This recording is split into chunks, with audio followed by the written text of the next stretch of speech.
Hi guys, this is Addie Godinho and I'm with American Financial. I'm your local loan officer and I'm here today really excited to interview Rebecca Ritchie. Hi Rebecca, good Hi, to Addie. see you again. Yeah, great to see you too. So she is a family law attorney and I brought her in today because I think there's so much to do with real estate and family law when it comes to keeping or selling your house. And I've always said, I used it for me too, like you never get married to get divorced. Right. But can you tell me a little bit how you even got into family law? So I came to San Diego about 13, 14 years ago.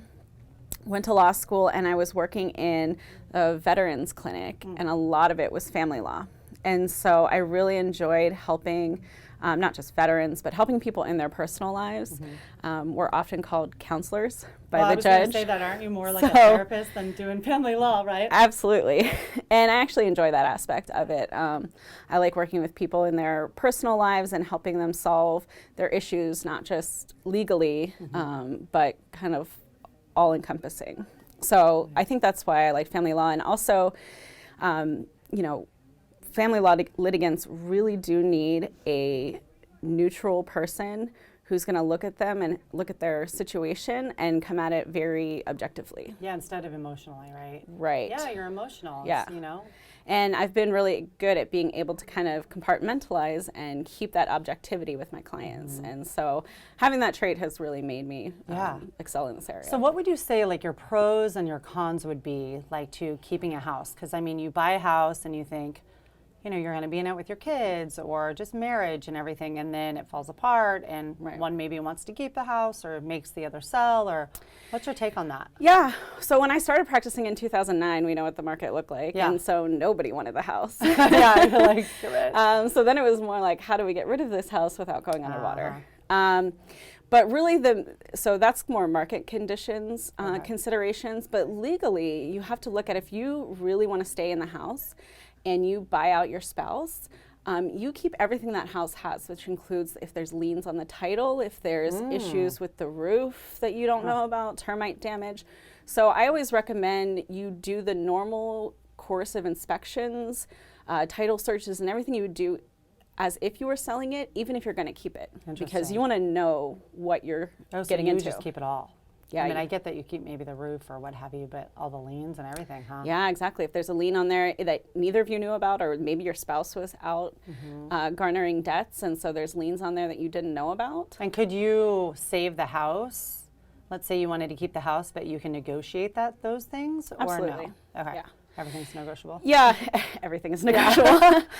Generally speaking, because the court's main practice is to liquidate everything and divide it 50-50, it'll be a rare occasion where the court would actually order someone to buy out another spouse.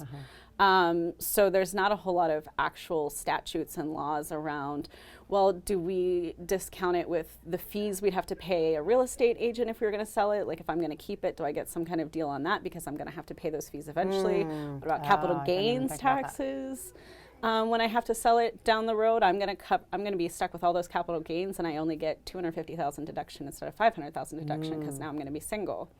Got it. So a lot of that stuff gets negotiated through mediation or just through negotiations with your attorney to figure out whether we're going to give some kind of deal for those issues. And do you feel like it's pretty 50-50 where people do keep a house, or do they typically, like, well, San Diego is probably tough to keep a house too, It is. It's difficult, although people that have had a mortgage for a long time that actually have a fairly reasonable mortgage don't want to sell it because they can't even rent for that amount. That's crazy here in San Diego. So so a lot of times people are fighting over who's going to stay in the house because you know, if they have a $1,400 mortgage, you can't even go rent a one bedroom right now. Can't even get a bathroom for that. Yeah. Right. Oh God. So so you're feeling like people are trying to stay in right now. Yeah, I'd say more often than not right now. People are trying to stay in.